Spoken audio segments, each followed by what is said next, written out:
Playing with Power MTG. Powerful cards, powerful formats. Before we get into tonight's game, I wanted to ask a question. Do you have extra cards lying around that you don't use? Want to buy or trade for some extra cards but don't know how to maximize the value? Then you should try out today's sponsor, Card Conduit. Card Conduit is the best service when it comes to selling your extra cards. Don't waste hours trying to find the best buy list price for your cards online. Simply send them to Card Conduit and let them take care of the rest. I have used Card Conduit multiple times already. I always use them to get the best value for my extra cards. I get fair prices for my cards and they save me tons of time. They have three main services. Their standard service lets you send them your unsorted cards of any value. They will sort, grade, and give you the best price for your cards. Their curated service is similar. Send them your unsorted cards worth over $1 in value. They will charge half the fee of the standard service and charge no fee per card. Their sorted service is a great value as well. Choose cards in advance with their selection tool, send them sorted to Card Conduit, and they will grade and buy list them automatically. Save yourself the time of having to send to multiple sites and let Card Conduit do it instead. Their fee is only 2% with no fee per card. They give you the best price for your cards. They work with competitive buy listing partners, including ones not open to the public. Users get an average of 19% more for their collection than they would from any major retail buy list, even with Card Conduit's fees. Card Conduit also optimizes buy listing for card condition as well. Since vendors have different penalties for wear and tear, Card Conduit will find the best buy list priced against the specific condition of the card. So give Card Conduit a try today. If you sign up with my link in the description below or use the promo code POWER, you will also get 10% off of their fees when you use their service. A big thanks to Card Conduit for sponsoring today's video. In the past, we had a competitive Pauper Commander game on the channel. You all asked when we will bring that back, and that's exactly what we're doing tonight. Pauper Commander is a format where you play with a 100-card singleton deck of commons with an uncommon creature in the command zone. Your life total starts at 30 and commander damage is set to 16. The only banned cards as of this recording are Mystic Remora, Rhystic Study, Conspiracies, and the cards removed by Wizards from constructed formats. Competitive Pauper Commander is this format, but highly interactive. We have listed a bunch of resources in the description below, so go check it out. Now, let's start out by showcasing our fighters this evening. First, we have Chev. Chev is one of the Hexdrinkers, a competitive Pauper Commander YouTube channel. Check them out for more great content. Chev is piloting Gut, True Soul Zealot with Inspiring Leader as the background. This is a Boros aggro deck seeking to create a bunch of powerful skeletons with menace to push through combat. Chev's opening hand contains a Cathar Commando, Chromatic Star, Ash Barons, Terrarian, Plains, Mountain, and a Hissing Iguanar. Next, we have Clay from the Tryhards. Clay is a Pauper Commander Rules Committee member and creator of the website cpdh.guide. Clay is piloting Tor Wauki the Younger. This is a Rakdos control deck leveraging both pinging damage-based creatures and a direct removal suite. Clay's opening hand contains a Painful Lesson, Vraska's Fall, Foreboding Fruit, In the Festivities, Vault of Whispers, and 2 snow-covered mountains. After that, we have Ryan. Ryan is from the Common Connoisseurs, another competitive Pauper Commander YouTube channel. Check them out for gameplay, Pauper Commander primers, and more. Ryan is piloting Rila Rael, Kingpin. This is an Initiative Undercity mid-range deck leveraging the Initiative for stronger combat beats. Ryan's opening hand contains a Command Tower, Island, Vicious Battle Rager, Slitherblade, Arcane Signet, Okiba Reckoner Raid, and a Swamp. Finally, we have Dallas. Dallas is a fellow content creator and spearheads much of the competitive Pauper Commander metagame analysis. Dallas is piloting Gretchen Titchwillow. This is a Simic combo control deck using Gretchen to draw through the deck, get land untappers, and combo off for the win. Dallas's opening hand contains a Juniper Order Druid, Vidalcan Aether Mage, Merchant Scroll, Nurok Stealth Suit, 2 snow-covered forests, and his London Mulligan is a snow-covered island. Without further ado, let's kick off this perfect punctual permissive Pauper pounding. Chev won the Bottle Cap Challenge and gets to start us off. Chev draws a card for turn and plays a Plains. He casts a Lunarch Veteran. He passes. Clay draws, plays a snow-covered mountain, and passes. Ryan draws and plays a Command Tower. He casts Okiba Reckoner Raid. Okiba enters, gets its first counter, each opponent loses a life, and Ryan gains a life. Ryan ends his turn. Dallas draws and plays a Rimewood Falls, into play tapped. Dallas gives the turn to Chev. Chev draws and plays a mountain. He casts a prize statue. Statue enters and Chev creates a treasure. He moves to combat and attacks Ryan with Lunarch Veteran. Ryan takes it and Chev passes to Clay. Clay draws and plays a snow-covered swamp. He passes. Ryan draws and in his first main phase, Okiba Reckoner Raid gets another counter. Each opponent loses a life and Ryan gains a life. He plays a swamp for turn. He casts an Arcane Signet. He casts a Slitherblade. Ryan ships the turn to Dallas. Dallas draws and plays a snow-covered island. He casts Nurok Stealth Suit. Dallas ends his turn. Chev draws and plays an Ash Barrens. He casts Everflowing Chalice, kicked once. He casts Terrarian. He moves to combat and attacks Dallas with Lunark Veteran. Dallas takes it, and Chev passes the turn. Clay draws and casts Experimental Synthesizer. It enters, and Clay exiles Professor's Warning off of the top of his library. He plays a Snow-Covered Mountain for turn.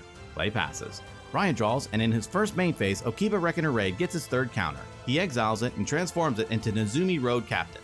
He plays an island for turn. He casts Thorn of the Black Rose. It enters, and Ryan becomes the Monarch. He moves to combat and attacks Dallas with Slitherblade.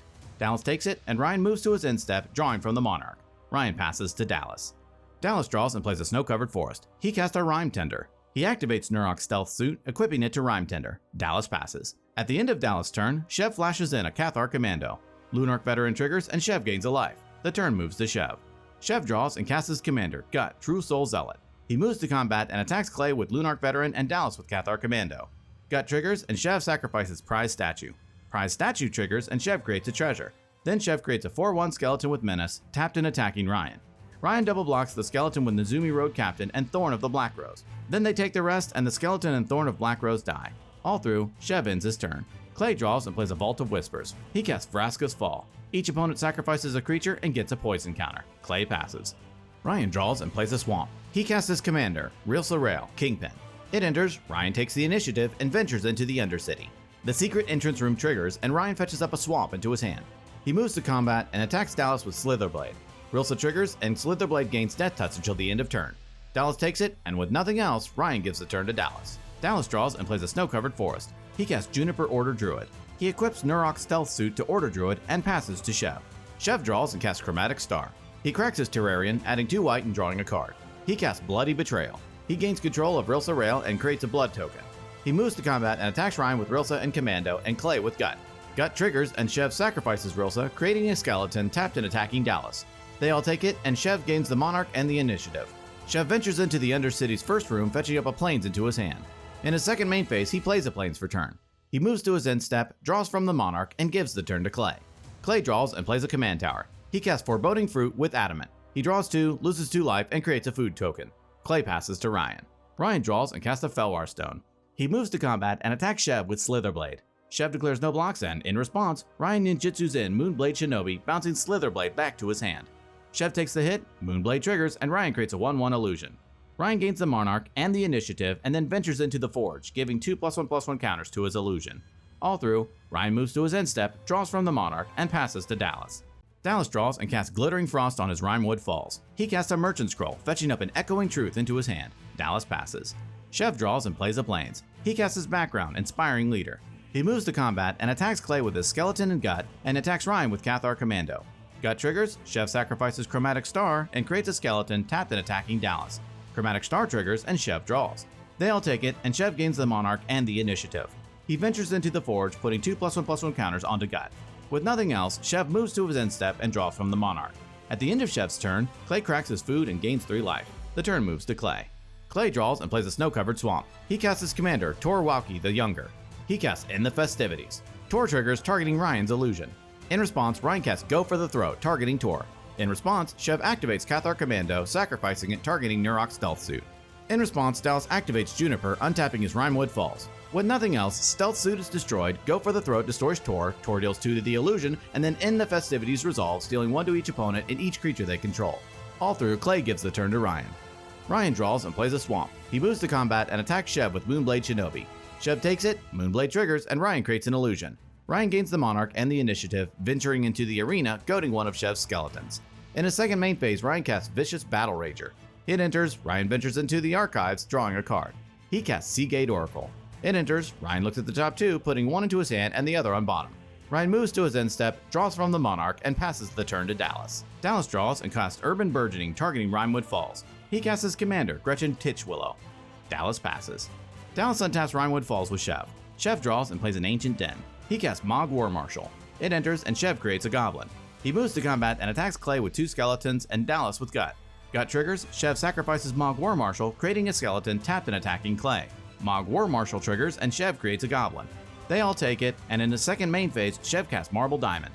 With nothing else, Chev gives the turn to Clay. Clay draws and plays a Terramorphic Expanse. He cracks it and fetches up a Swamp onto the battlefield tap. Clay passes. During his upkeep, Ryan's initiative triggers. He ventures into the Throne of the Dead 3. Ryan reveals the top 10 cards of his library, putting Malcader's Watcher onto the battlefield with 3+1/+1 counters on it, and it gains hexproof until Ryan's next turn. Ryan draws and plays an island.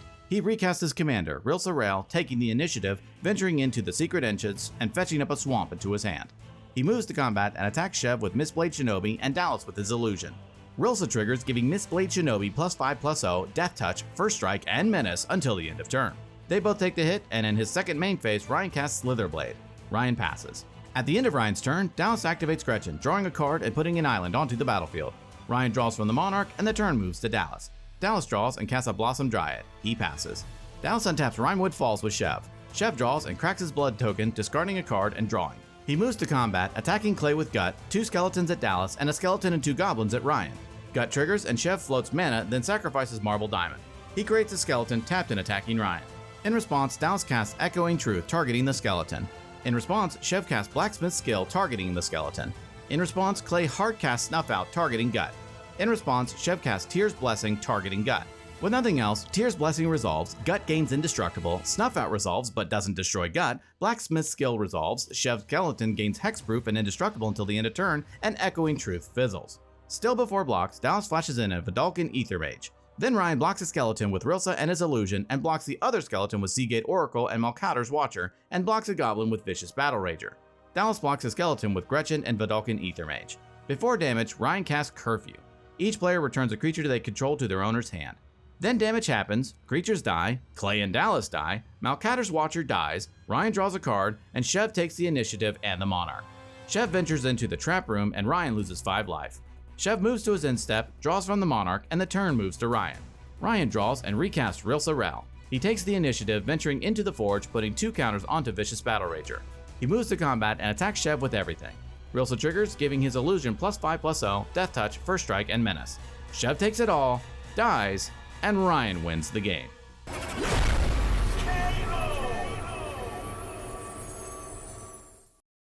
Ladies and gentlemen, what an interesting match tonight. We think that competitive Pauper Commander is an awesome way to play this game.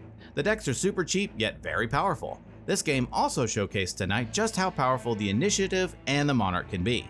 These mechanics keep moving the game forward and add an extra element of strategy to how you move through combat. It is a broken mechanic in multiple formats, and this game was no exception. We wanted to thank our guests for showcasing this awesome format yet again.